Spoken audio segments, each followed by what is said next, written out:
Oh, hello! Welcome to Contemp'ry Pwatree Chit-Chat. I'm your host, Dan Libman.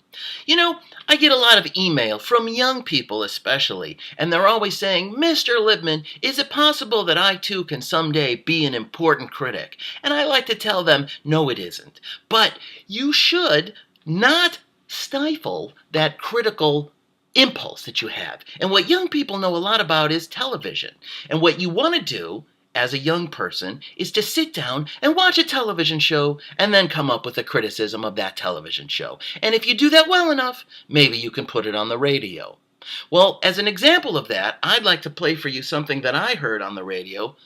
Talk about a good pedagogical use of technology. This is my wife's iPhone. It's actually mine. And this is the TV show Fresh Air. It's a radio show, sorry. He's talking about a TV show here on Fresh Air. And let's listen how an important television critic answers the question, is the new series of Fargo going to be any good? Let's see what we can learn. Learning's fun.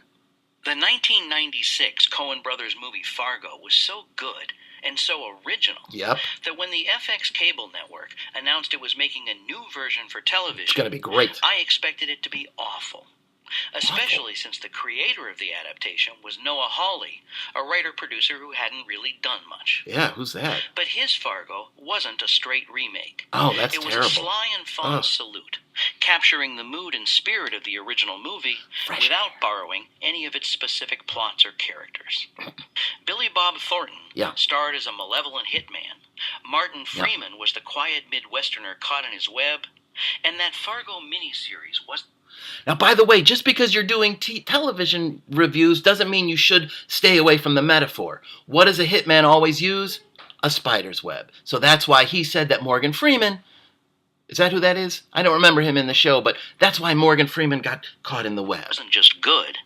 It was great. Oh, well, let's go back, because I missed something. Any of its specific plots. So is it so it was bad, right? Billy Bob Thornton starred as a malevolent hitman. We already talked about Martin Freeman was the quiet Midwesterner caught in his web. Why do we have an actor named Martin Freeman and an actor named Morgan Freeman? That causes confusion. That's why the Hollywood community needs to be better like the poetry community.